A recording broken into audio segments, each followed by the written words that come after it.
Thank you, everyone, for tuning in. We are here at the Shaker Heights High School baseball field where your Red Raiders are getting set to host the Garfield Heights Bulldogs. The last time these two teams met, it was the 20th of April, and that final score was not one Garfield Heights is going to want to look back upon. That's 21-2 advantage Red Raiders. That one we were not able to stream due to connectivity issues. However, I suppose that's good for Garfield Heights. A 13-run first inning for the Red Raiders. And after that, they didn't stop, putting up 8 more on the board, and it ended in a mercy through 5 innings. The Red Raiders did only have 16 hits, but the real damage is they got walked 12 times. Braden White getting walked 3 times. He's able to work the count. He's back in the lineup here today. Speaking of the lineup, the Red Raiders are going to bat first, as they are technically the away team. Garfield Heights' baseball field was just unplayable. Luckily, they were able to get transportation so we could still play this ball game only here at Shaker Heights. So here's the batting order. Cole Klein will be batting leadoff. Right behind him is George McGinnis. Cooper Mears in at the 3-hole. He's the first baseman in this one. Friguletti at 4. Marcus Birch in the 5-hole. He's over at third base. We'll talk about that more when the Red Raiders take the field. In 6, it's Andrew Fogarty. Braden White at 7. Flynn Block all the way down in the 8th hole, and capping off the lineup, it'll be Tyler Zach. He's in the outfield. So it looks like we are set to go. Number 9's the pitcher. I'll give you a name once I get one. Cole Klein, the leadoff man, standing in. And the first to him, cut on. This one's popped up. Can't make the play. It'll bloop down in shallow center. And the Red Raiders are quickly getting to work. One pitch, one bloop single. That's a way to start. Your Red Raiders not actually wearing red today. They're in the black baseball caps, black jerseys, gray pants, due to them technically being the road team. Garfield Heights in an all-white or perhaps gray look with the blue accents. The first offering to George McGinnis, swung on and missed. Strike number 1.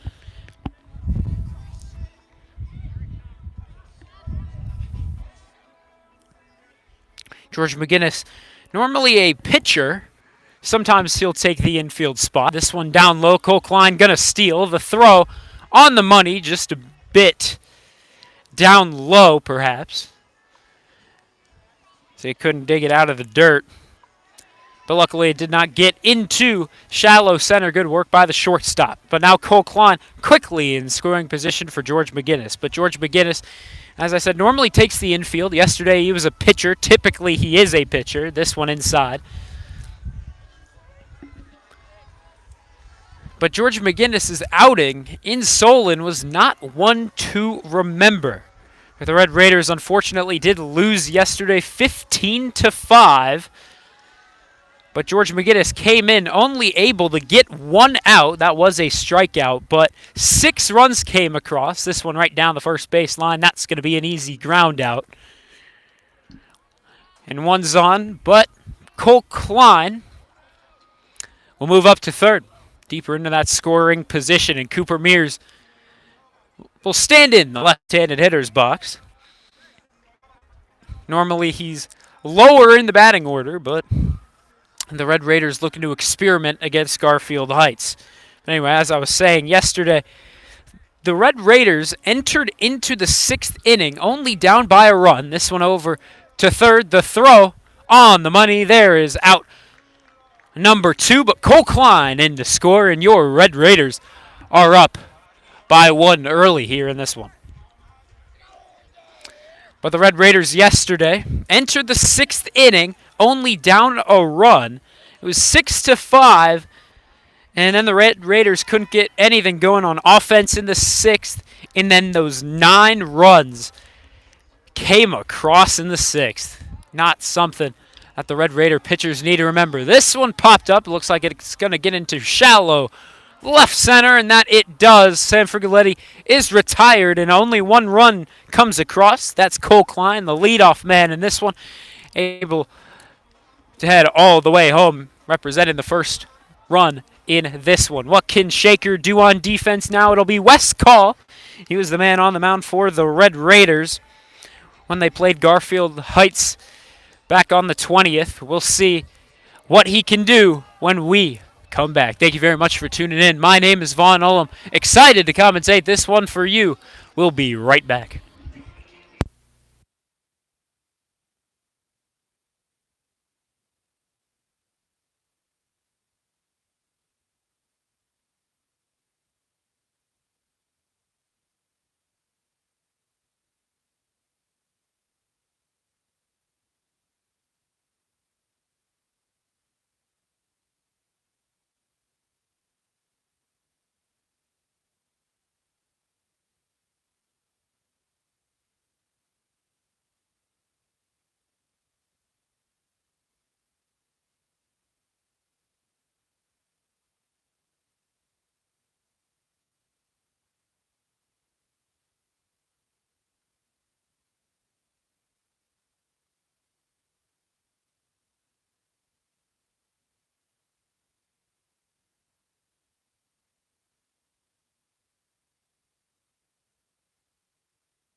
And we're back.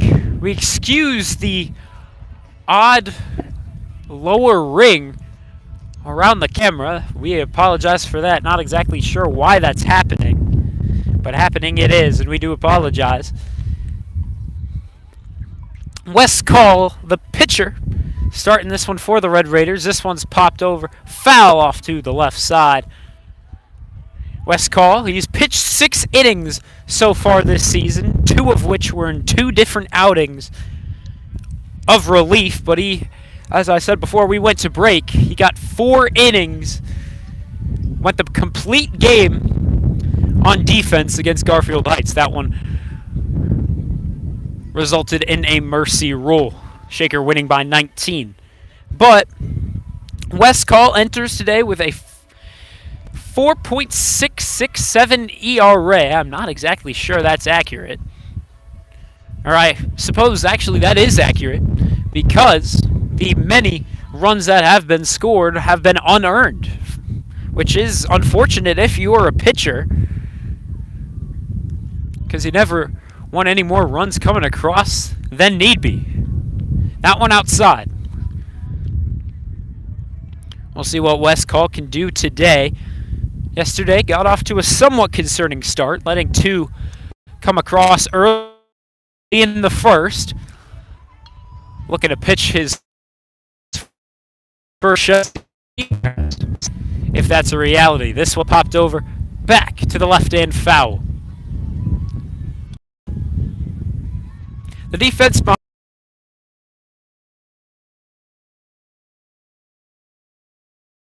has it to throw on the first in time and on the money. And the runner going to run all the way into the outfield. Why not? He's feeling it. But unfortunately, he will have to make his way back to the dugout.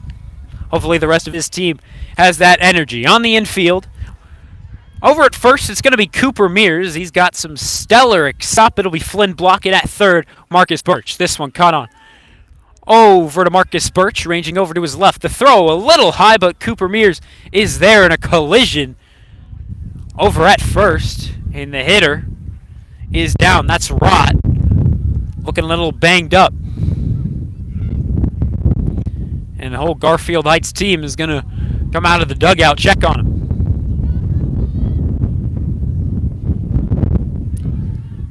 He'll be helped up. And now he'll be helped over to the dugout. Hopefully he's all right, and we'll see him continue this ball game at the plate and on the field. We'll see. We excuse any wind that may interfere with the mic today. Not ideal conditions, a little windy. However, if we're talking about ideal conditions, it is a sunny day. And it's our first Red Raider ball game that you can really attend in shorts, and that's what you like to see. I suppose the Red Raiders did have one a while back when they played at League Park against Bishop Watterson. The sun was out for that one. That pitch inside. But it's nice to have that warmth back. The kick, the pitch from Wes Call. Cut on and missed. Cartwright, the batter, for Garfield Heights.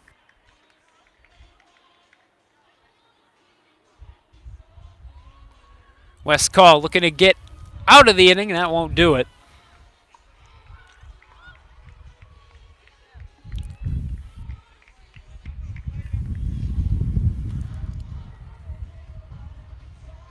But this one, cut on and missed. Strike number 3. And your Red Raiders are going to head to the dugout, looking to do some more damage on offense after limiting the damage on defense. Can Shaker get some more insurance? Well, we'll see when we come back for inning number 2. Thank you very much for joining us.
The next to Birch, outside. Ball number 2, 2-1 our count.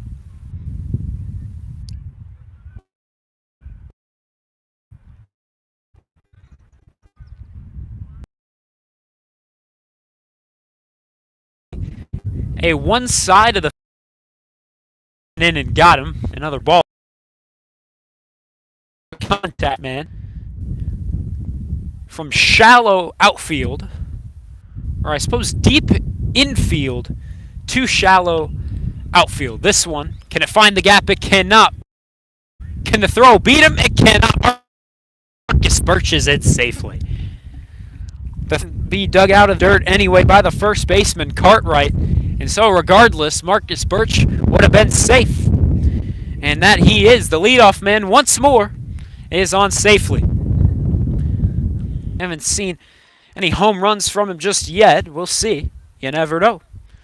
When could range outfield. His only hit in the infield was one down the third baseline. Didn't have much depth to it at all. This one has some power behind it, but it's right to the third baseman. If he can range back, and he drops it. Marcus Birch will be in safely at second. Fogarty at first. Man at center. That's Rott, number 15, the number on the back of his jersey. So the first two men on for the catcher, Braden White, and he's definitely got power behind the bat. That one upstairs. Ball number 1. Shaker up 1 run. It is 1-2 nothing. As we are really just getting started here on the top of the set. Looked a little down low, but I suppose it just caught the bottom half of the strike zone. Strike number 1, 1-1. Our count is even. Flynn block on the on deck. Number 7 luckily able to get to the backstop before any more movement can happen. But Marcus Birch does move from second to third. Fogarty from first to second. 2 men are in scoring position. Shaker to get some more insurance. What can they do? Braden White in a 2-1 count, I do believe. And this one, ball number 3. A little bit outside, I suppose.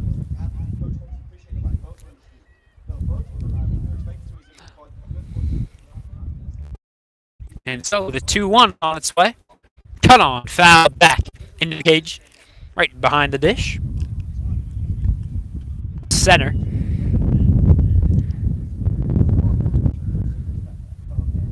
Looking to do that here. This is a big swing and miss. Bit of an ugly swing session.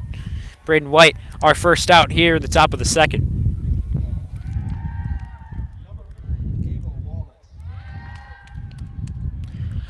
So that'll bring up the shortstop, Flynn Block. Flynn Block can be dangerous. He has hit it all over. And he's rocking an average.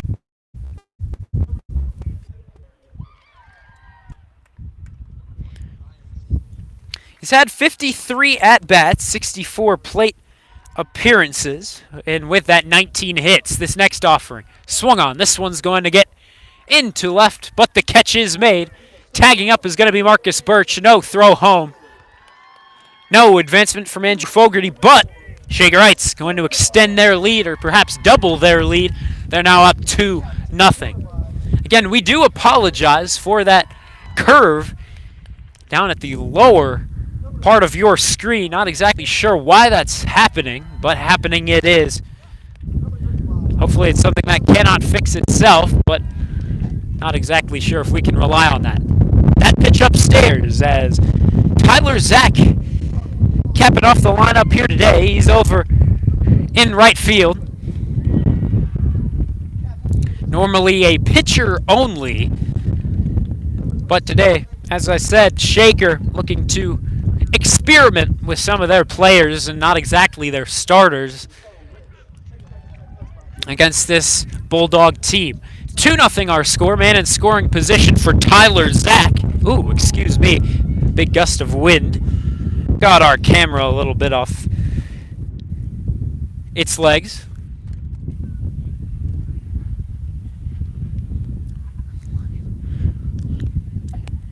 Two balls, no strikes on the sophomore.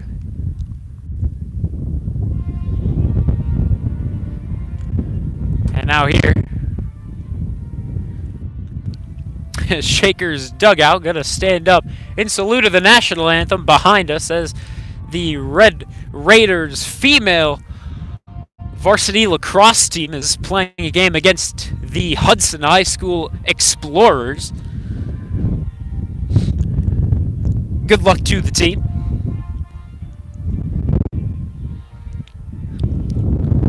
Full count, the payoff pitch to Tyler Zach, fouled back. Fogarty trying to make his way to third, but he's going to have to return.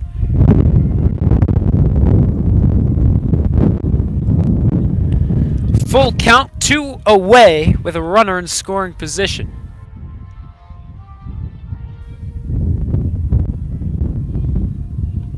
The 30th pitch, cut on, and this one's going to make its way into right center, and it'll yet again go off the glove of Rott. And my goodness, Rott not having a game out in center. As Tyler Zach is lucky to bring home another run, and that's Andrew Fogarty advancing all the way from second to home plate, and Tyler Zach going to be the man over at first.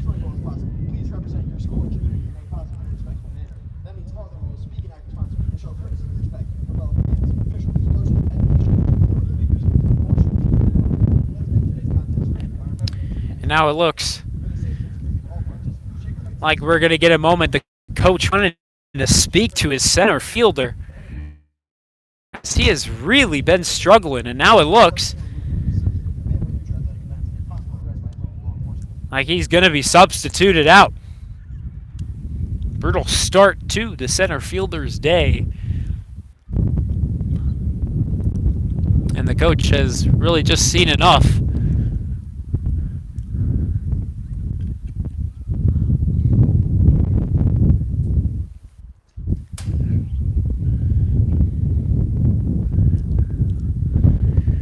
Two nothing is our score. We're headed to the very top of the lineup once more. Cole Klein standing in the left-handed batter's box. He's one of a couple men here for the Red Raiders who are batting left-handed here today. Two away. Runner over at first. It's Tyler Zach. The first offering swung on. This one over to the right side. Foul over near that Garfield Heights dugout.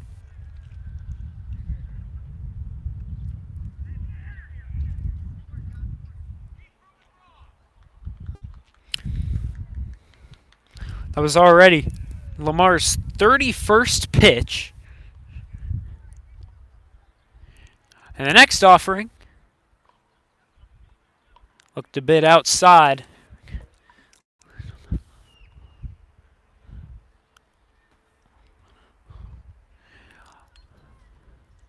And so the 1-1 on its way to Cole Klein. And this one with power behind the bat, but that's going to be very much foul.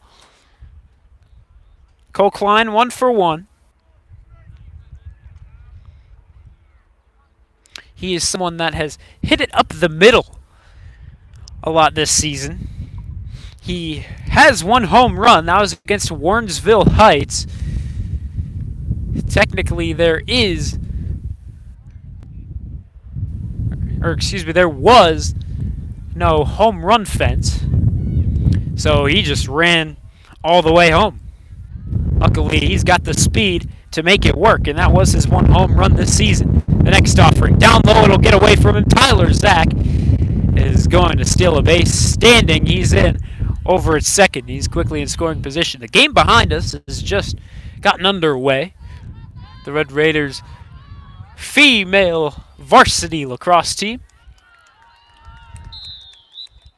However, it looks like they are quickly going to be down one as the Hudson Explorers quickly scored one. Cole Klein walked and takes his spot over at first. Tyler Zach staying in at second.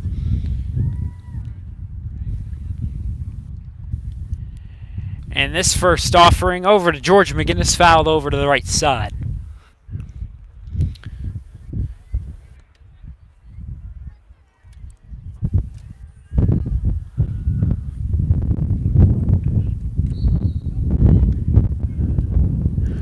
Three nothing is our score. The next to George McGinnis, up high, very much a ball. Cole Klein at first, Tyler Zach at second, George McGinnis at home plate with a 1-1 count. The pitch, cut on. This one's going to find the gap. Tyler Zach rounding third, and Cole Klein going to make his way to third. He will be in standing as the Red Raiders are going to already extend their lead up to 4. Shaker has got something cooking with 2 away as they have gotten multiple hits in a row now. That one from George McGinnis, driving home a run. 4-0 is now our score. Runners at the corners for Cooper Mears. And this first one inside, Cooper Mears got hit, and he's going to fling the bat over to the dugout as now he's going to jog his way over to first, and he's earned it. It'll make the bases loaded for Sam Frigoletti. He's 0 for 1.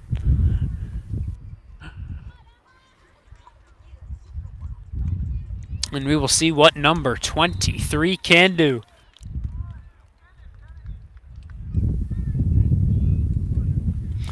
Frigoletti, one to hit it more to the left side of the field, but he's got one hit out in deep right.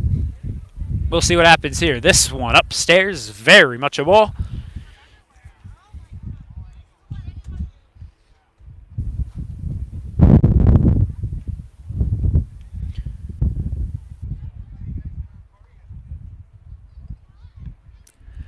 Friguletti with a 172 average, and that won't help the cause as he swings and misses through a strike. Bases loaded. Time to get some more insurance if you're the Red Raiders. The 1-1. This one lined into left. And though Benison gonna make the throw, not exactly sure if he knew that was out number 3, but out number 3 it is. The Red Raiders, just like they have done a great many times this season, leave the bases loaded. Sam Friguletti 0 for 2. We'll see if he can fix that as the Red Raiders move forward. But for now, the Red Raiders have some work to do on offense. Excuse the wind. It's getting quite powerful out here in the outfield. But anyway, Wes Call will be back on the mound. He's so far pitched 12th. We'll see his 13th when we come back.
We're back. Shaker leading this one now 4-0. Could have done more damage, but they left the bases loaded to end the top of the second. And Wes Call back on the mound. He's pitched 12 to start his game, and he's got 10 strikes. However, that one going to be only his third ball. That one outside and a tad low. The senior kicks and deals. And that one will catch the strike zone on the outside half of the plate. 1-1 goes our count. Wes Call has only struck out 1 in his 3 batters faced. And that was to end the inning. There, a big swing and miss. Wes Call looking to get his second strikeout. We'll see if that's a reality. The next offering will catch the outside half of the plate for the backwards K. Watch that one go right on by. Wes Call with his second strikeout of the day. And that's only on 16 pitches. He's retired 4 batters. Let's just say he's approaching these Bulldog batters aggressively. However, this one outside.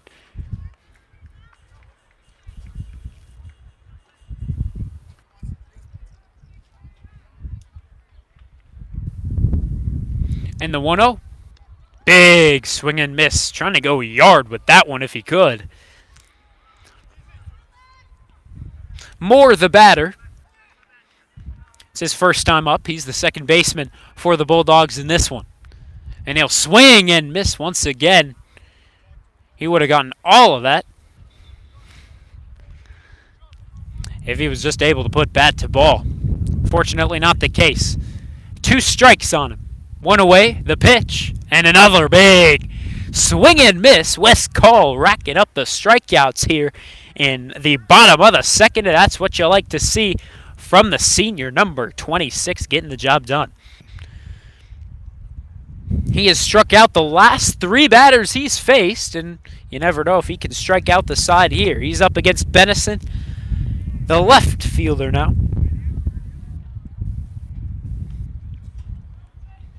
2 away, Wes Call, efficient with the pitch count so far. His 21st is on the way. or excuse me, perhaps his 22nd, that pitch right there. 2-0 goes our count. Bad start to the count after 3 straight strikeouts.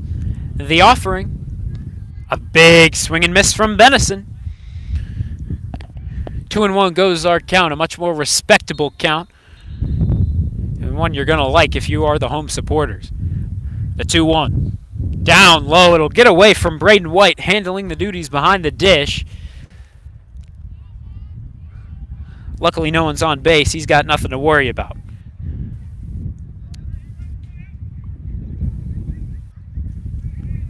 Two away. The 3-1 pitch now. And a big swing and miss. If you watched that one, it would have been ball 4. But Wes Call lucky to keep this count alive. What can he do? The payoff pitch is on its way.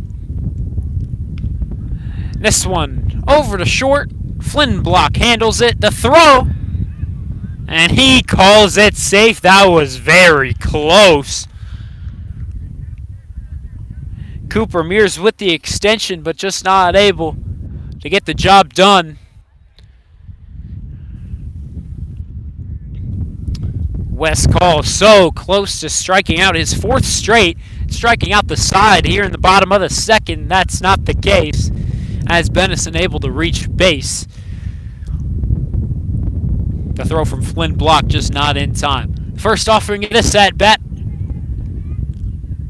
and I believe that one caught the strike zone. 2 away, runner at first. Garfield Heights looking to do some damage here.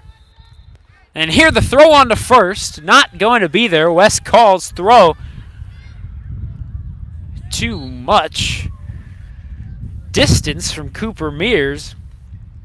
And as the throw got away from him, Benison able to move to second with ease.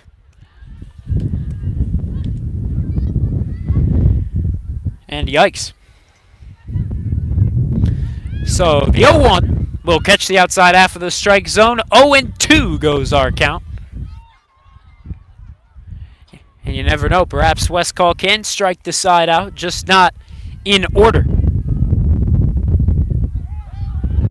And this one will get away from him. Braden White will make the throw, and that will be strikeout number 3 as he got him swinging after all.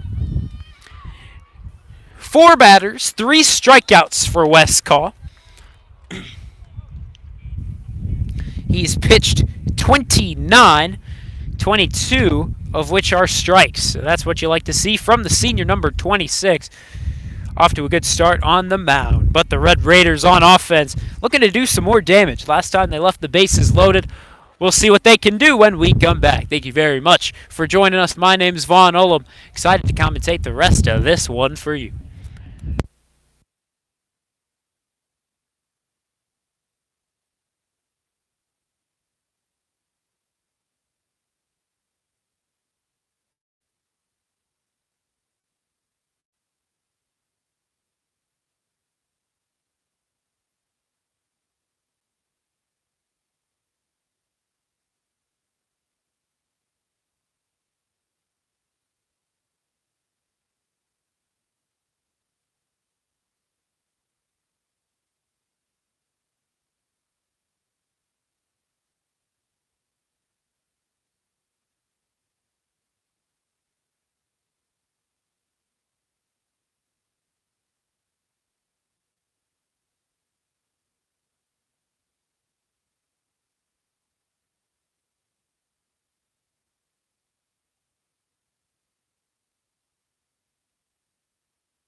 And we're back as we are just beginning inning number 3.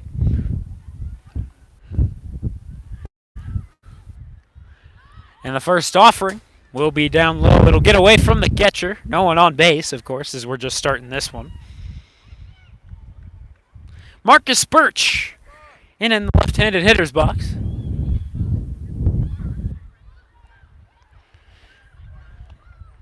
And quickly 0-1 goes our count. Marcus Birch 1 for 1. This throw lobbed in there. A bit of a surprising pitch. The release just didn't look right. And it's 2-0. That pitch very much behind Marcus Birch, needing to lean into the plate to avoid getting hit. This next one down low, 3-0. That was Lamar's 46th pitch. And he is even with 23 strikes and 23 balls.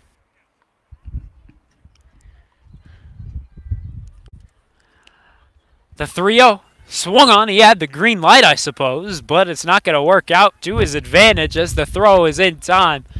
Marcus Birch is retired. Surprised he gave it a go with 3 balls and no strikes, but Marcus Birch looking to get a little aggressive against the Garfield Heights Bulldogs. And there you go. The third baseman is down in 4 pitches.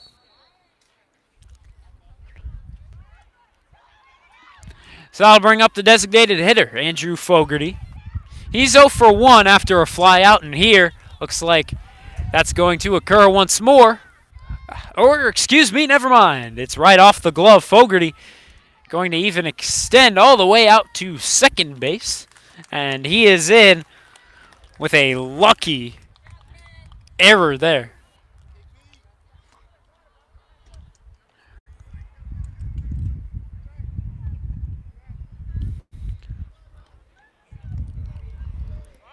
Four nothing is our score. Andrew Fogarty now is going to stand at second as he will reach on the error.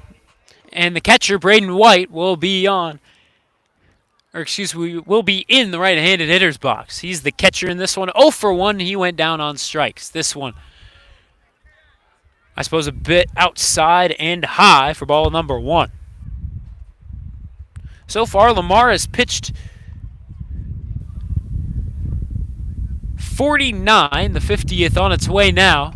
And it's swung on, foul over to the right side. It won't get out of play, but it will hit the fence, so it's not exactly playable.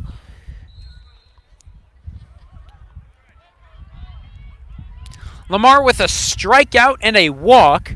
He's given up 3 hits. Braden White looking to make it 4. 1-1. The pitch. Cut on and missed. And once again, chasing the high strikes. Or excuse me, the high balls normally, but his swing and miss is making him strikes. Not what you like to see from the sophomore. A little bit too aggressive. The next on its way, and thank goodness he did not swing at that. That one just a bit outside.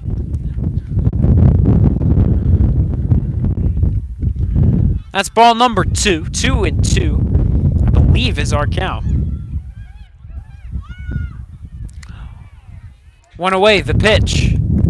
Swung on, it's popped up and out of play.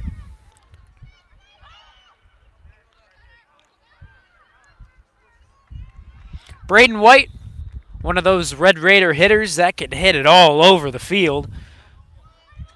However, if he hits it with power, it's more over to the left side of the field. His 2 home runs over to that left side.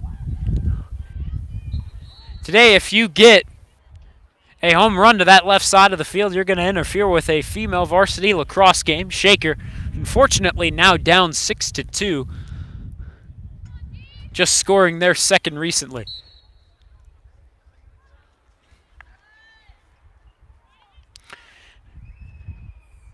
Braden White, the payoff pitch, won't catch the strike zone, a bit high and away for ball number 4. He will be another base runner for The Red Raiders,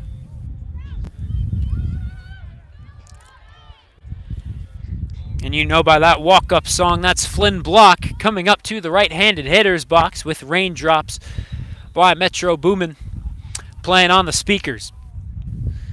Shaker looking to do some more damage. That one inside, ball number 1.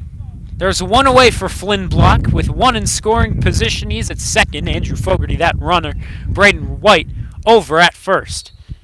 Flynn Block, the 8th man in the batting order here in this one. Normally he would be second in the batting order. But Coach English looking to experiment against this Bulldog team. The next to the shortstop will be upstairs. That's ball number 3. 3-0. Lamar struggling. That was his 57th, 58th on its way, and this one's popped up. Can it bloop? It will. And yet again, the outfielders not having a time.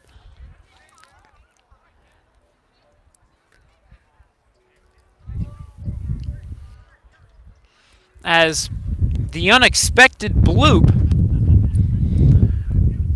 will move everyone, I suppose, station to station. Andrew Fogarty from second to third. Braden White from first to second. With Flynn Block making his way to first. Now, get away from him. Andrew Fogarty advancing. Your Red Raiders taking care of business. Now we're on top of the third.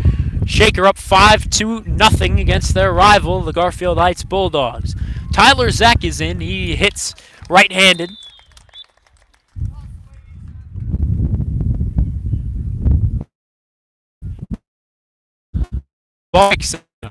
Flynn Block gets second.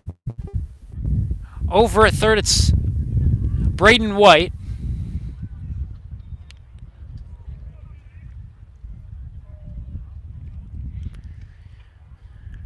What can the sophomore do? Not one to hit.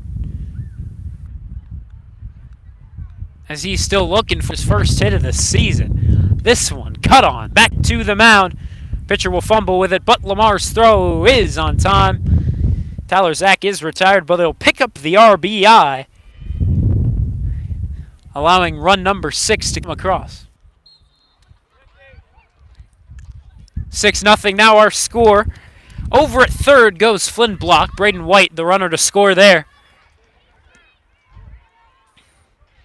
And that will allow Cole Klein to step back into the left-handed batter's box. He's 1 for 1.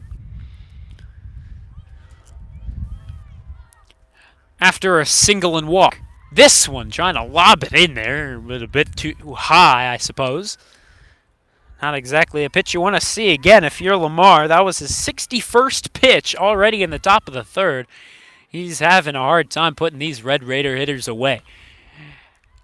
And that almost why, as Cole Klein had some power behind that swing, but it'll be grounded right. 2 more over at second, needing range a little bit to his left, I suppose, but not too difficult as the throw flipped over to first. Cole Klein, the final out of the top of the third. So Shaker up 6-0 now after the 2-run third inning, a 3-run second and 1-run first. However, it's Garfield Heights still looking for their first run. They've only had 1 hit, and on defense, they've had 4 errors. Needing to clean some things up. We'll see what they can do as we're heading into the bottom of the third. Wes Call is going to return to the mound. We'll see if he can keep it going when we come back.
And we're back for the bottom of inning number 3. This one dangerously inside from West Call.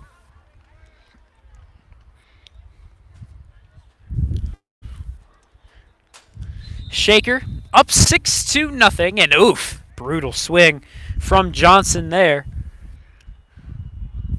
Not a swing you want to see again. Got him jammed up on the right-handed hitter's box. The next offering from Call, just a bit outside.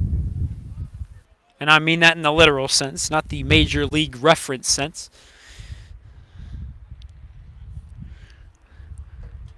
The next swung on and missed. That's strike number 2. 2-2. Our count's even. 33 pitches from West Call, 34th on its way. It'll get away from Braden White. No one on base, so he can just take his time going over the backstop. Or I suppose Andrew Burley, the JV star, going to make his way behind the backstop. 35th from West Call. The payoff pitch swung on and missed, racking up another forwards K for another strikeout from West Call. That's his 5th already, as we're just getting started in the bottom of the 3rd. There you go, the senior making some quick work of these Bulldog hitters. And on the outside half of the plate, but definitely in for a strike. Strike number 1. And 0-1 our count. The next one to him in the dirt. That's going to get away. But luckily, once again, no one's on base. So all it does will work the count to even. 1-1. 1 ball, 1 strike, 1 away with nobody on. Mixon, the batter, in a 6-run ball game. Advantage Red Raiders. The kick, the offering, outside, ball 2.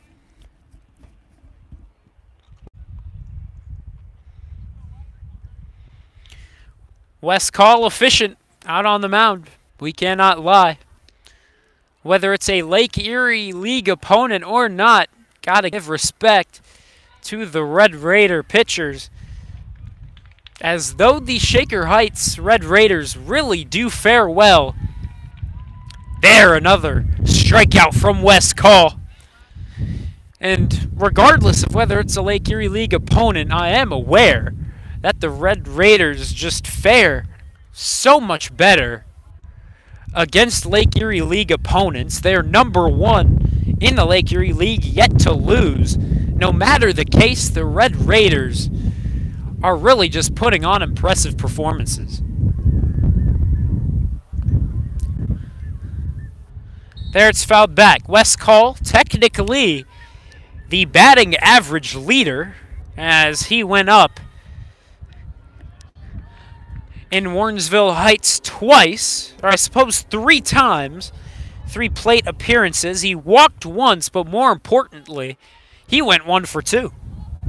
So he is technically the leader with a .500 batting average. And that's what you like to see from number 26. This one, getting away from Braden White, trying to get him to chase, but allowed it to get out of reach from his catcher. Not wanting to make Braden White work too hard out there. Not more than he has to. And the 1-2. Low and away.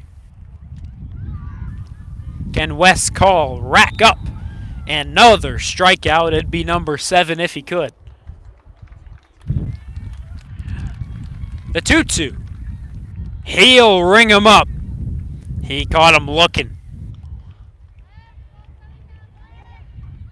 West Call continuing to rack up the strikes and, more importantly, the strikeouts. He's pitched now 44, and an impressive 31 of those are strikes. Only 13 balls up to this point from West Call. There you go.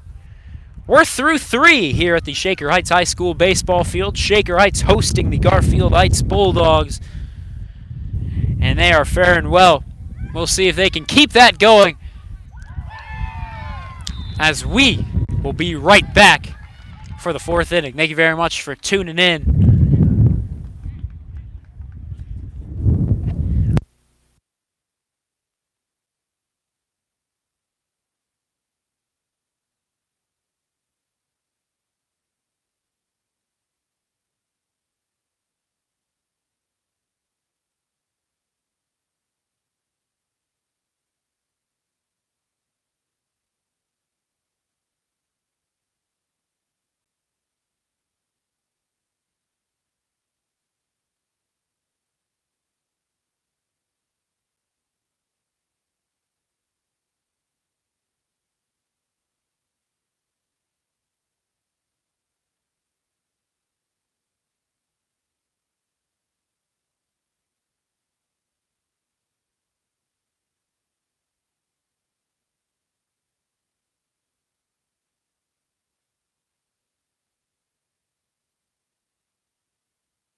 We're back as we begin inning number 4.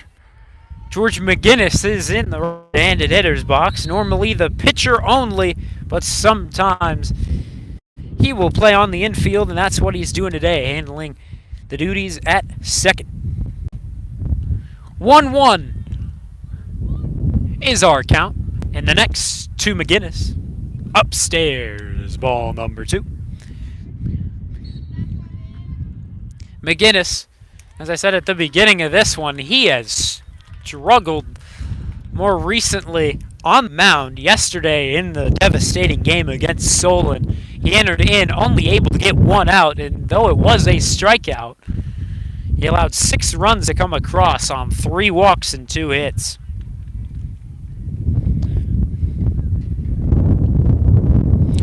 Today, looking for a much better bounce back game, as this one's popped up. It'll reach the outfield, and the catch is made by number 14. He's in replacement for Rott, who really struggled in the beginning of this one. He had multiple errors out in the outfield, but they're the replacement, able to get the job done. 1 out after McGinnis's fly out, and that'll bring up Cooper Mears, the first baseman in this one. He's 0 for 1 after getting hit by a pitch his last time out, and here showing better plate discipline as he'll hold off of that one. That pitch outside for ball number 1.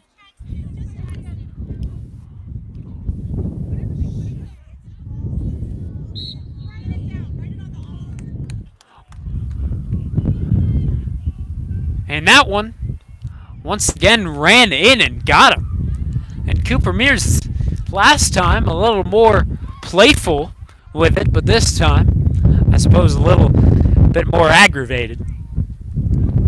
As you never know, that can hurt.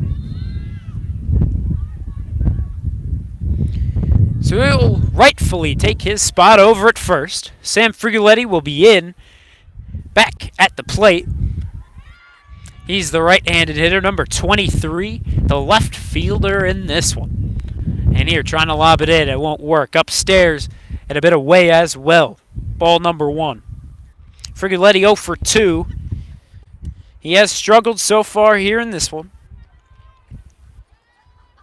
He's working the 172 batting average, but good discipline at the plate there. Sam Frigoletti in Nordonia showed off his incredible plate discipline as we saw him work the count to full, foul off multiple pitches, and then work the walk. A phenomenal outing. Though Shaker did get the loss, Frigoletti having himself a game there.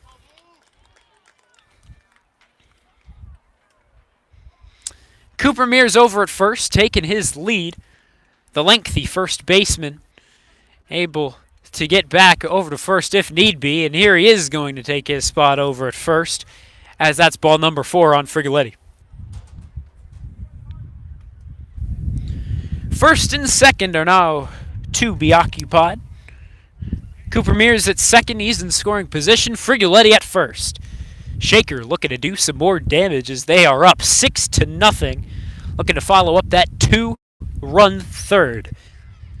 Standing in, it's going to be Marcus Birch. He's the third baseman, normally an outfielder, today an infielder, because why not? He's 1 for 2. His batting average, a solid 267. After his outing against Heights back here at home, he had a 333 average, an incredible outing at the plate from Birch. But since then, he's been a little bit colder.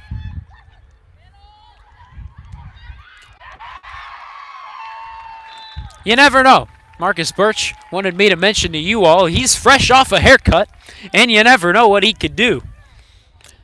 Could be dangerous.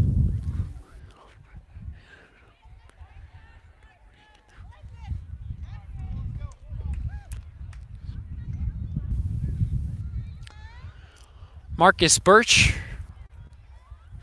waiting his turn as we've got our mound visit. No pitching substitution to be made just yet. Lamar staying in.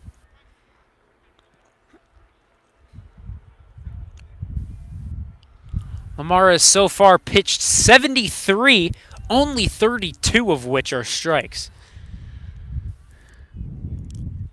Marcus Birch awaiting his turn.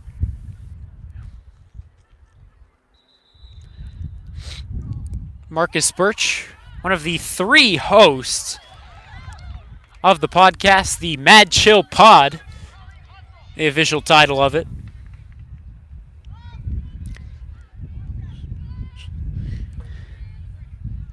I do recommend it.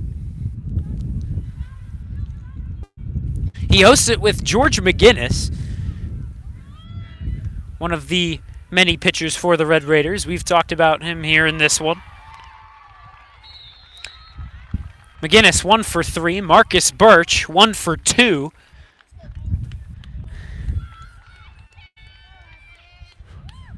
Behind us in the female varsity girls lacrosse game, they find themselves down 10-5. Here the throw on the first is in time. Marcus Birch able to move Cooper Mears up from second to third. Friguletti from first to second. Shaker looking to get some more damage done. However, that is out number 2. What can Shaker do with 2 on and 2 away?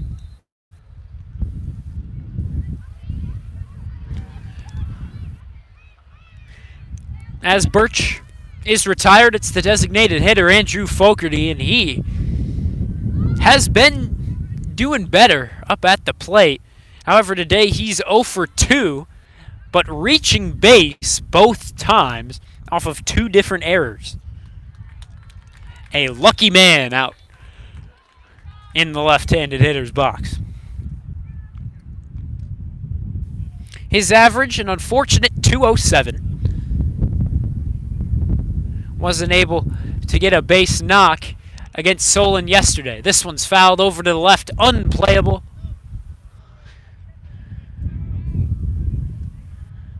And the count, 2-1. 2 balls, 1 strike, 2 away, 2 on, both in scoring position. Cooper Mears at third, Friguletti at second. No one occupying first at the moment. What can Fogarty do? Can he extend that lead and add 2 to the scoreboard? The next from Lamar, the 79th, outside, ball 3.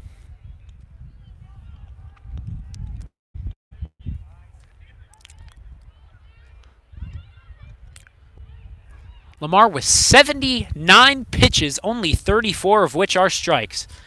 Not a ratio you're going to want, and that's not helping the cause, as that one's up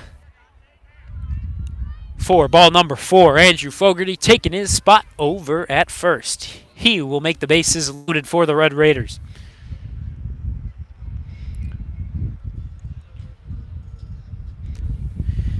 And Shaker, a team that has too many times left the bases loaded, now has the sophomore Braden White up at the plate, the first offering, upstairs and away.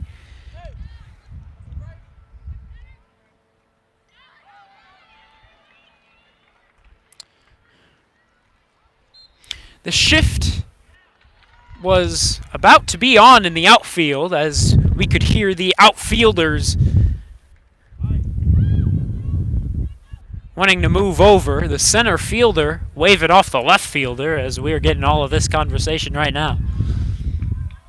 Braden White, however, want to hit it all over the field, so not exactly a good idea if the outfield wants to shift over to the left side. The 1-1, down low. Another ball from Lamar.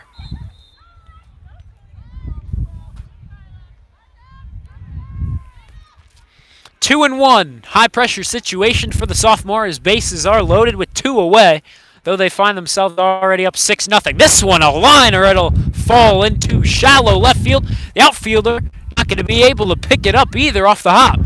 Friguletti's going to advance from third to home. He's run number 8. And your Red Raiders are up 8-0. Fogarty moving from first to second. Braden White over at first. And Flynn Block will be in.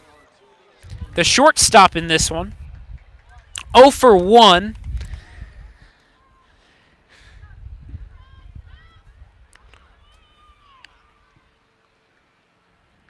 I believe this one couldn't catch the strike zone. Ball 1.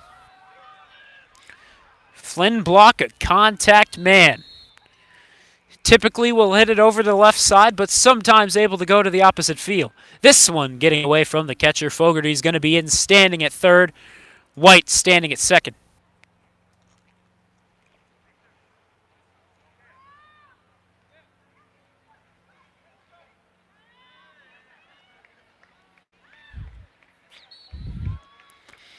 Block tied for second in overall hits of the Red Raiders, and he's up there with the other big names of the team. Will Tagan, he actually holds the lead with 20. Nolan James and Will Berglund also tied for 19. This next one won't catch the strike zone either. Another ball on Block. The unfortunate matter is, after Will Berglund, there's a big gap between him and Braden White. White only with 12 hits. And you don't want a 7-hit gap between those players. This one, another shot into left. It'll get down. Will it bring home 2? Nope. Braden White knocking around third. But Shaker will extend that lead up to 9. As Fogarty's going to reach home. Shaker once again doing a lot of damage with 2 away.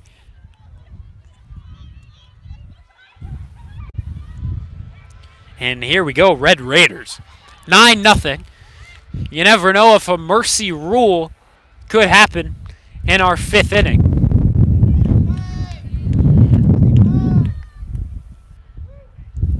This one to Tyler Zach, going to be a bit too upstairs for his liking. He'll hold off. He's got runners at the corners. Block at first, White at third. And Lamar with his 90th on the way. The lefties release. Will be down low. It'll get away from him. Braden White going to hold off. Shaker with one more run will make this their highest scoring inning so far in this one. They've had a 1-run first, a 2-run third, or excuse me, a 3-run second and a 2-run third, and now a 3-run fourth. Add all that up. I know I'm throwing a lot of numbers at you. Add that up and you get 9-0. Wes Call doing a great job at damage control. He's pitched 3 innings so far, and with 7 strikeouts and only 10 batters faced, you're having a good outing. The next to Tyler Zach ran in, and ball 4. Bases are loaded once more for the Red Raiders.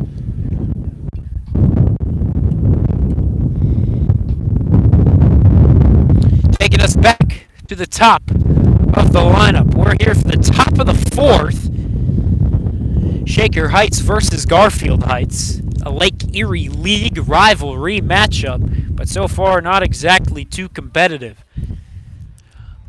Lamar still standing out there on the mound, but we will get the mound visit. But it doesn't look like any move is going to be made. Lamar struggling out there after 92 pitches have been thrown. We'll see if he reaches that century mark, but let's not get ahead of ourselves.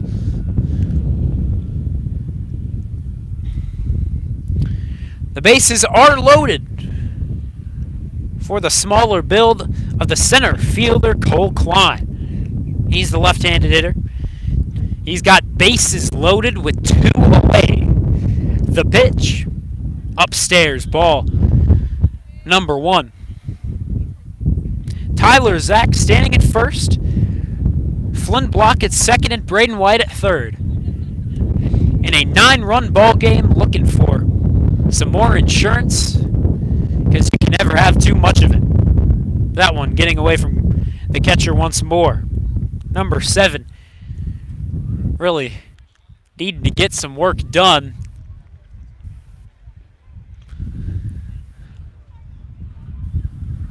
Behind the dish.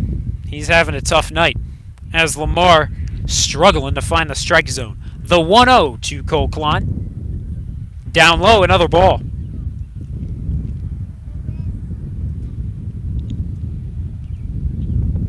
Ball 2 to Cole Klein. Bases loaded, 2 away.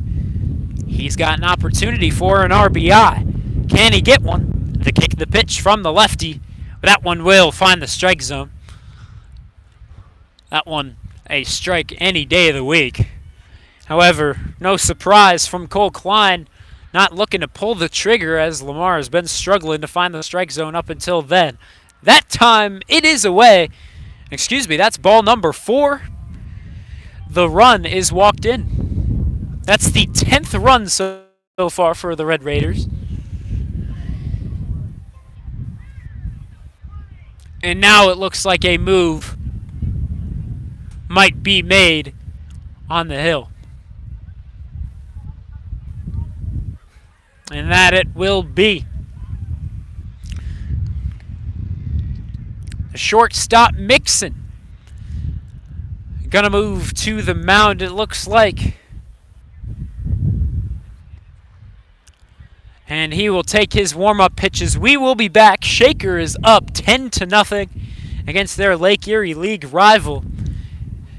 And Shaker threatening to end this one on a mercy rule. The question is, can they finish it up with this new man on the mound? We'll be right back right after this.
We're back for the continuation of the top of inning number 4. Mixon now the pitcher, though he has most definitely struggled in warm-ups. We'll see what he can do with a man at the plate. It'll be George McGinnis, number 16, the second baseman in this one. Sometimes the pitcher, sometimes the infielder.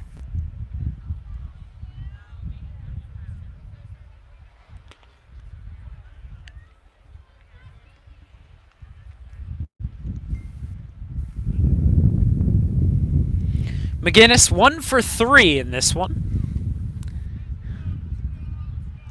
And he's got 1 RBI to his name. The bases are loaded for McGinnis. Klein at first. Zach at second, Block at third. The final straw was the walk-in run to end Lamar's pitching outing. He pitched 97, and of those 97, 38 were strikes. Little too few as compared to his total pitch count. This one, cut on, fouled down the first baseline, I do believe. Pitcher eager to get it, but the ump calls it. Another strike on McGinnis.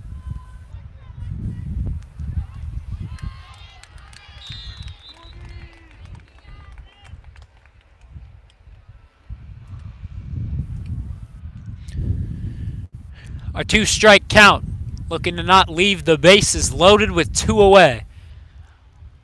The pitch, now one's away. Very much low and away. McGinnis not going to pull the trigger there, as he knows better. McGinnis, one of the 3 hosts of the Mad Chill Pod. I shouted that one out earlier, but why not do it again? He's one of the 3 hosts of the podcast. Here he'll pop it up. And it's dropped. Once more, center field has had its struggle. And that'll bring in 2. 12-0 goes our score. And my goodness. Garfield Heights, I believe that's their 5th error in the outfield.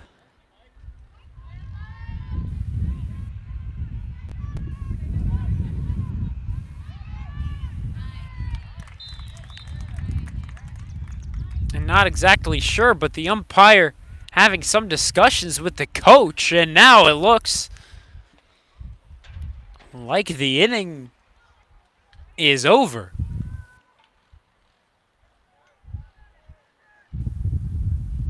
Huh.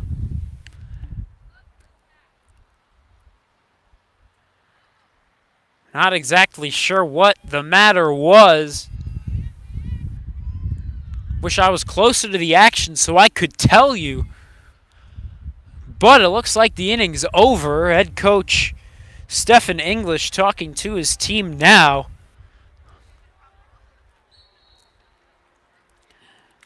As the Red Raiders are going to head out to take the field. Not sure if the runs count. Westcall out there first.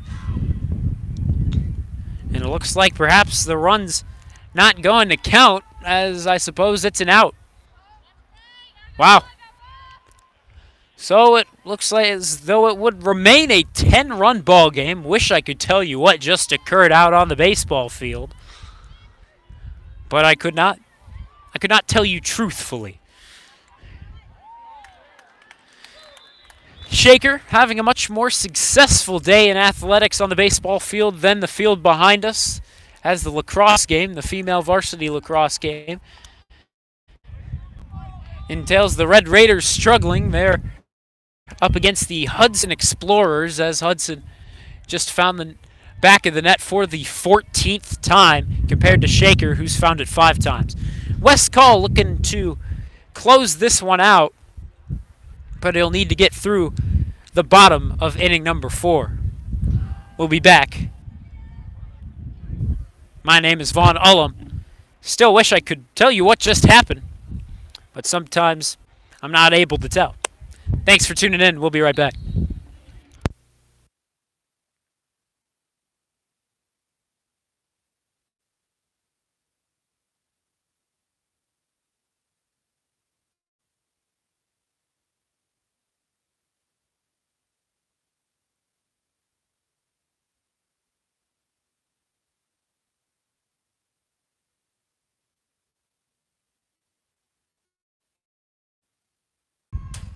Excuse our connection issues. We're aware that we might have just gone out for a moment there.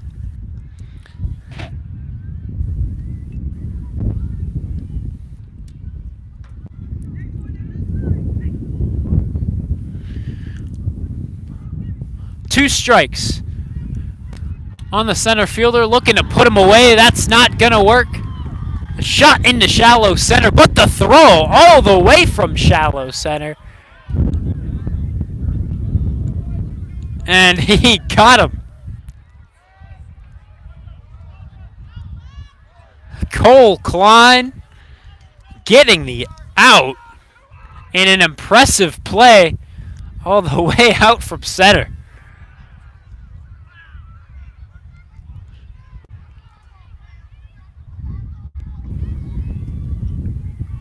So with that, Garfield Heights still only with 1 hit on the day. There's out number 1 of the inning. West Call's next offering, right down Broadway, strike number 1 of the at-bat.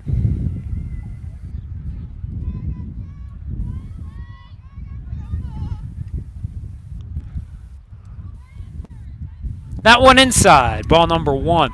1-1, we're evened up.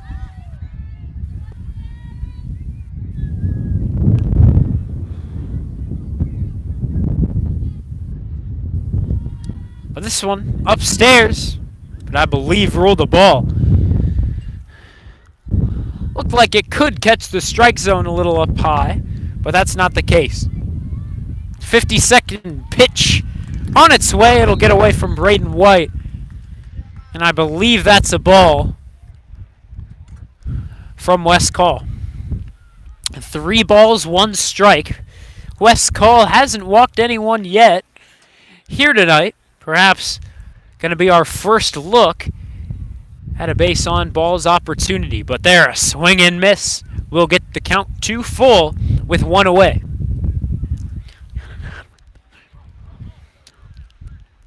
So we'll count this one down. 3 balls, 2 strikes, 1 out. The pitch. Inside, ball 4. I suppose some signs of fatigue from West Call, as there is his very first walk of the ball game. Only 1 hit and 1 walk issued from Call off of his 54 pitches. And there, a brutal swing and miss from Potts.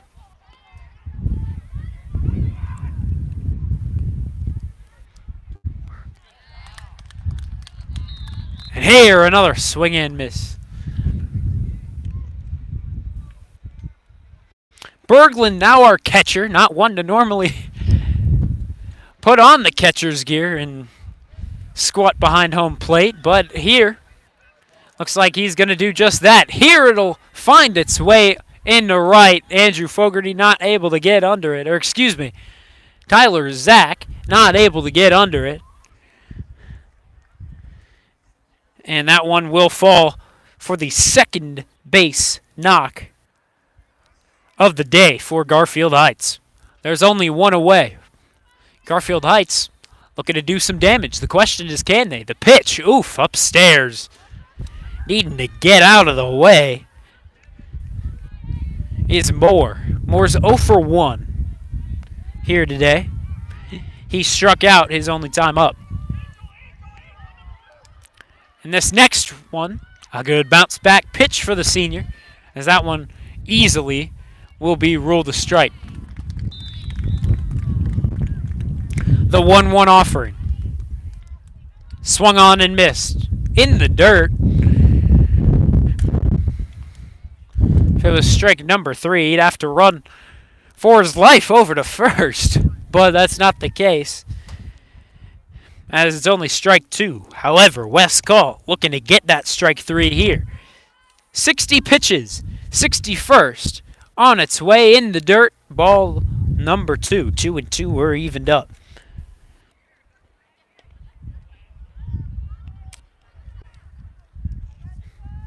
So now as we're evened up, we'll see what he can do. Can strike 3 come? Well, not with that pitch there. Count work back to full. West Call, definitely with some more signs of fatigue. And now we're back to counting this one down at 3 balls, 2 strikes, and 1 out. This one's upstairs, another ball 4 from West Call. There's only 1 away, with now the bases loaded. Only one man has been on base for the Bulldogs until this bottom of the fourth. As entering the bottom of the fourth, West Call had only allowed one single hit, but now he's walked two and allowed a hit as well. The next from Call upstairs once more. Ball two.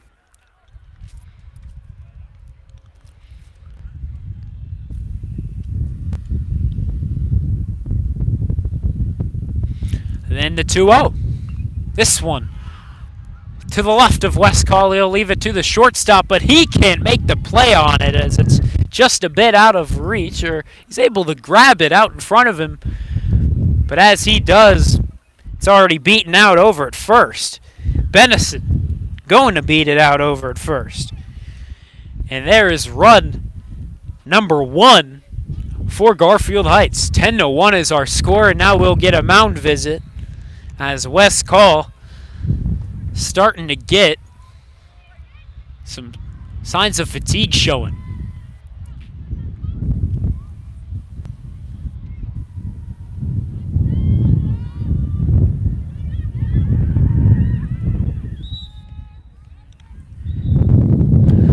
We'll get a breather, and a much-needed breather for Call, as there is, once again, bases loaded and still only one out. There, a good swing and miss.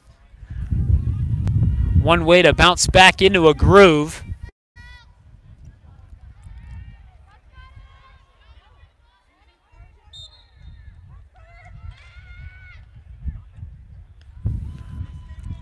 And this next one won't catch the strike zone. 1-1. Or excuse me. No, that is correct. 1-1. This next one, outside half of the plate. Strike number 2. Looking to get his 8th strikeout, but recently not possible, as he has unfortunately allowed multiple full counts, but this one, once again, outside.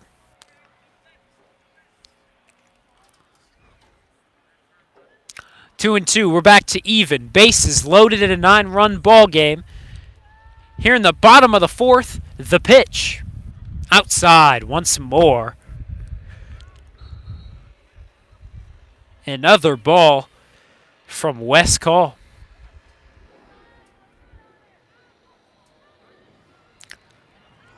The next offering, cut on, fouled over to the left side. That was pitch number 71 from Call, and we'll do it again with the full count. As another full count with one away. 3 balls, 2 strikes, 1 out with bases loaded. The payoff pitch. Any connection issues we are having here at the Shaker Heights High School baseball field. There, West Call is able to get out number 2 on the strikeout. That's his 8th of the day. Though in between his 7th and 8th, we've had 3 walks and 2 hits. So bases are still loaded. This one inside and low.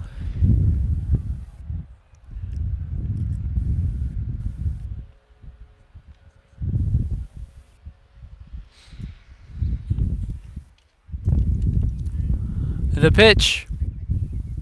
Strike number 1. We're back to even. 1-1. West Call looking to close this inning out. The next offering will catch the strike zone. A bit upstairs, but it will catch it. Once again, back to a 2-strike count. West Call has been struggling to close out 1-2 counts. However, there he got him looking. Strikeout number 9 from your Red Raider pitcher, West Call. And though it was a very rocky fourth, I believe 2 runs came across off of 2 hits and 3 walks. And we'll see if he returns to close it out. But we are heading to the top of inning number 5. If Shaker can push across a couple runs, they could cap it off with a mercy rule. They're up 8. We'll see what happens next. When we come back, my name's Von Ullum. Excited to commentate what is, hopefully for your Red Raiders, the final inning of this one.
Thank you very much for joining us. We are just getting started. Oof, excuse me, the wind back here in the outfield. We're just getting started for the top of inning number 5 after a rocky 4th inning of defense from the Red Raiders, particularly from Wes Call, showing fatigue out on the mound. It allowed 2 to come across, I do believe, as that is what Game Changer confirms.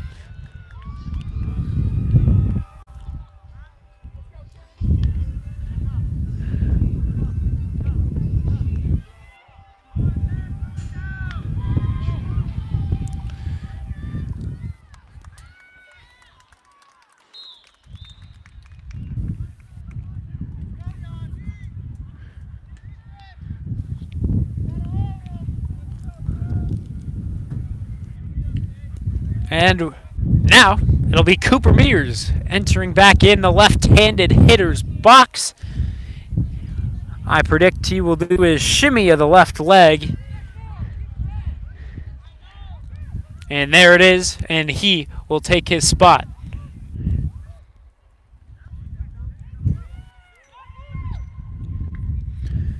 The first to the Shaker varsity goalie of the hockey team on its way. Swing and missed, got him chasing low and away. 0-1 goes our count. Cooper Mears is 0 for 1. He's been hit twice, which you never like to see, but that's the case. In the 0-1, another big swing and miss from the senior.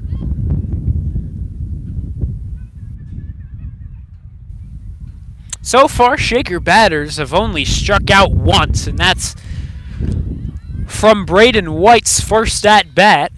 He's the 7-hole hitter, but now, excuse our connection issues again. Not sure how much of that went through, so I will repeat myself once more. Sam Frigoletti in, and he's 0 for 2, and he's walked once. This is a brutal swing and miss. It's down low.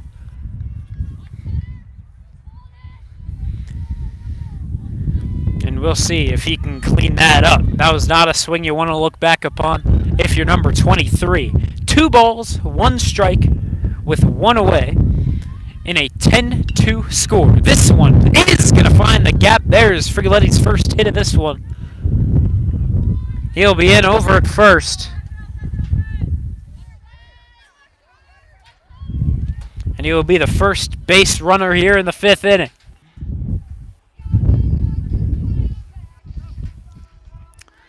A good look from Frigoletti. Good bounce back base knock. And that'll make way for Marcus Birch. Birch 1 for 3. He's one of the 10 Red Raider runs. And here a steal from Frigoletti. Shaker perhaps going to be more aggressive on the bases as they are just looking to mercy this one and head home. They've got an early day tomorrow as they are heading to Amherst Steel to play on the road. That start time is 11 a.m. I believe the earliest morning for the Red Raiders this season. The pitch. Cut on and missed.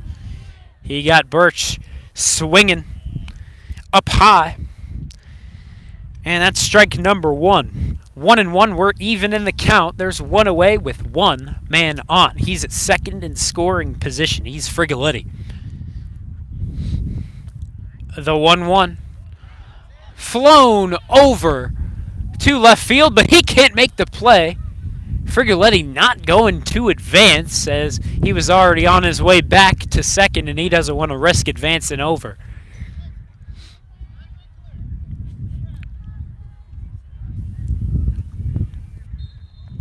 Marcus Birch now will take his spot over at first. Not exactly earned, but he will take it.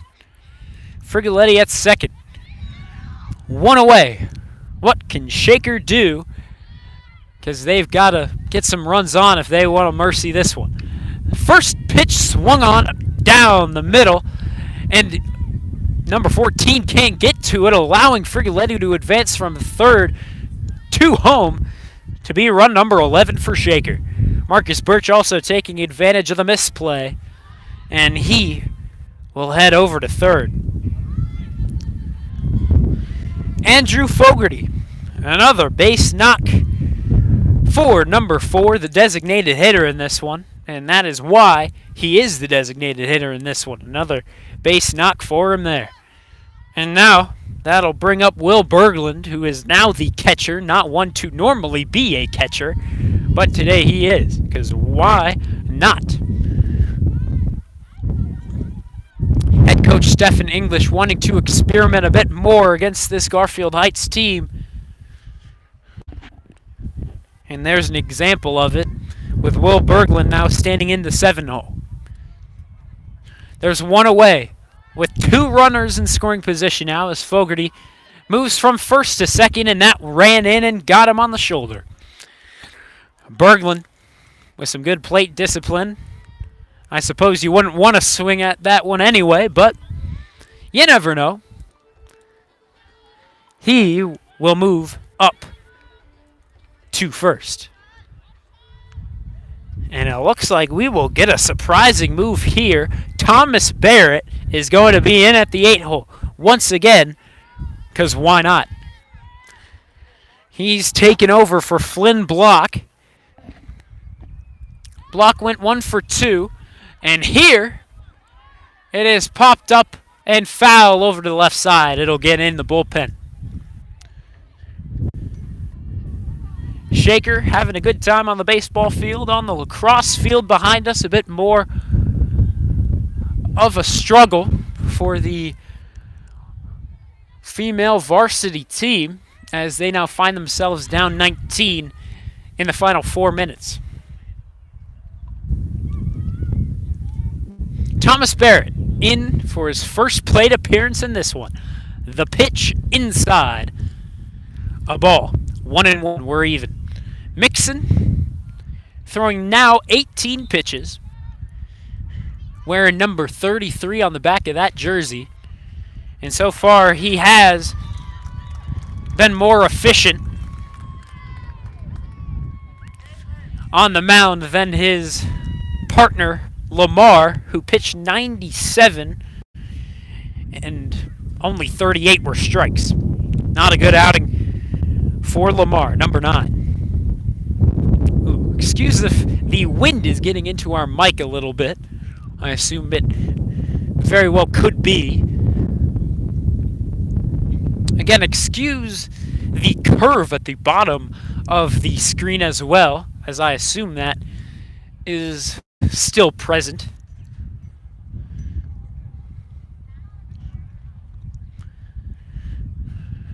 Thomas Barrett standing in his first AB of the day, and that one will get away from the catcher, Marcus Birch, in from third. The Red Raiders move up their lead to double digits once more. 12-2 is our score. And now it will be runners at third, runner at second. And those runners are Fogarty at third, Berglund at second. Thomas Barrett looking to do some more damage. Why not grab some more insurance? Insurance is key. The pitch. Outside a ball. We're full. 3 balls, 2 strikes, 1 out. 2 in scoring position in a 10-run ball game. Shaker wanting some more insurance so they can close it out on the defensive and cap it off with a mercy rule. That one in the dirt. Ball 4.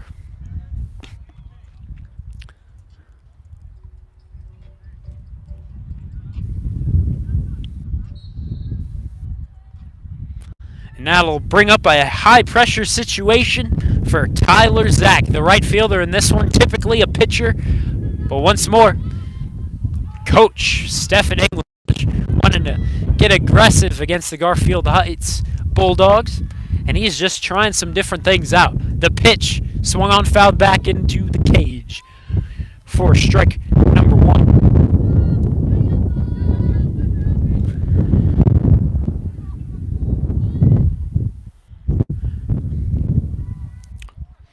Bases loaded with Barrett at first, Berglund at second, Fogarty at third.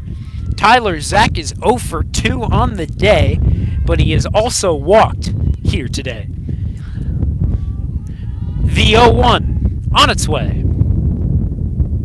Right down the middle, strike 2. Tyler Zach doesn't want to leave his 3 runners on.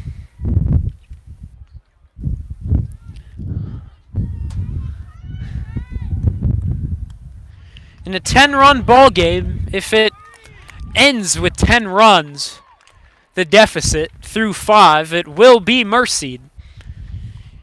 But you would like a little more than 10 runs in the name of security. That one almost getting away from the catcher. Fogarty stick it over at third, as number 7 is going to dive out for it and luckily keep it in front of him.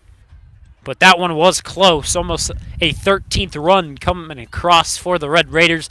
But hold your horses, we're at 12-2.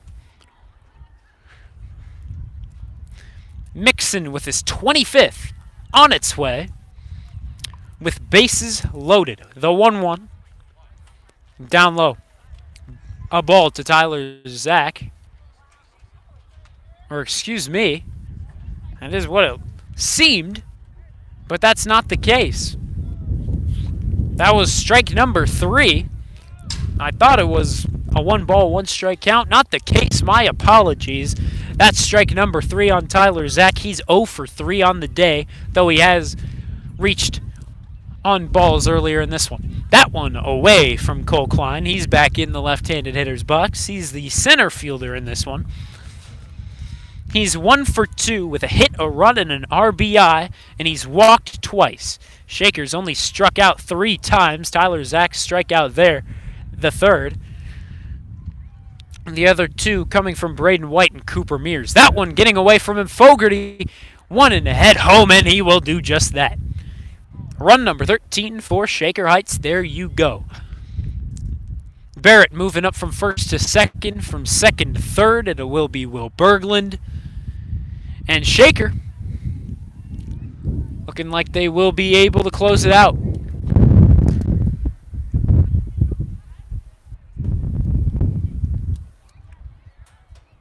(13-2) now our score. 2 in scoring position. The offering to Cole Klein. Gets away from him again. This time Berglund gonna stay at third in the name of security. There's 2 away. Don't want to risk it too big.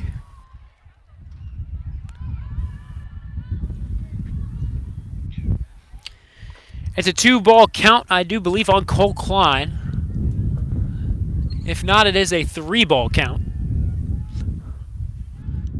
An 11-run ball game, advantage Red Raiders. Looking to mercy it in the bottom of the 5th, but we just need to finish the top of the 5th. The next, to the small build of Cole Klein. Will catch the strike zone down low. Tough break for Klein, but that's the call. As I see every ball game, the umpire sees what he sees, he calls what he calls. There it is right there, an example of that. The next, to Klein. Cut on and miss. Strike 2, we're even. 2-2. The JV lacrosse team just getting started behind us as they are warming up. Looking to do more damage and looking to gain more momentum early than the varsity female lacrosse team.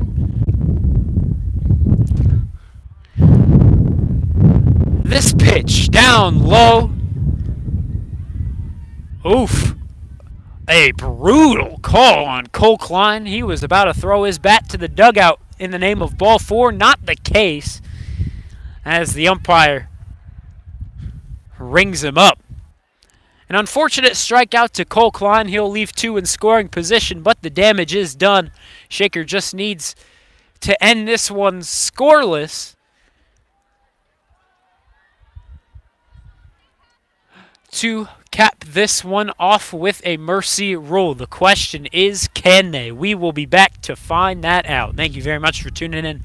My name is Vaughn Ullum, looking to hopefully commentate the final half inning for you.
Thanks for joining us here in the bottom of the 5th. Shaker looking to end this one with a mercy rule if they can leave it where it is. Our score 13-2. And the move to the mound is going to be Brett Moore. A shocking move, and this is why. He pitched 1/3 of an inning, and that was on March 28th against one of the 4 Oregon teams they faced in Arizona. This one right down the first baseline. Cooper Mears going to take it himself. And there's out number 1. But in Brett Moore's outing, he allowed 4 earned runs, I should say, on the 4 hits and a walk. His ERA entering today is a brutal 84. But that's not going to stop Stephen English, and I suppose that's an example of what Brett Moore can do, getting the contact and getting the ground out. However, that one low for ball number 1 of this AB.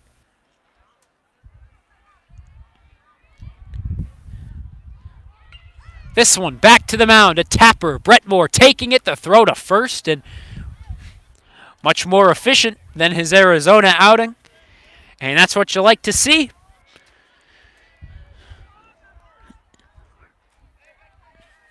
Brett Moore, much more efficient. And we will see if he can keep this one a double-digit lead. And with the Bulldogs down to their final out, it's looking likely. Cartwright, the batter, number 3, the first to him, down low. Luckily, Berglund able to keep it in front of him. No matter the case, there isn't anyone on base to exactly be concerned about, but still important. 6th pitch from Brett Moore on its way, and that should find the strike zone. I believe that is the call. If not, I'm not going to say I agree with the call. The next offering, that is right down the middle of strike number 2. 1-2, now our count. Garfield Heights down to the final strike. Brett Moore getting to work quickly, and it's going to find the strike zone. Strike 3, the 10th strikeout from Red Raider pitching. And Shaker wins this one in 5. 13-2 is going to be our final. After the Red Raiders are going to cap this one off in a mercy rule fashion. After Shaker was mercy ruled yesterday by Solon and the Comets on the road, they come back home, and though they are technically the away team, they're going to win this one at their home territory. 13-2 our final, and Shaker Heights is going to go on the road tomorrow to play Amherst Steel on the road. They're going to be starting it at 11 a.m. And that is the earliest start to a game that we have seen since the Red Raiders returned to Ohio baseball. They had some early mornings in Arizona, but that was Mountain Time, and I'm not going to count it. So, the Red Raiders winning this one in a dominant fashion against another Lake Erie League opponent. Shaker still undefeated in the Lake Erie League, looking to continue that moving forward. But for now, we're going to look to tomorrow as Shaker goes on the road to Amherst. Thank you very much for joining us. Shaker with another victory at home. My name is Vaughn Ullum. Glad to commentate this one for you, and we will see you tomorrow on the road.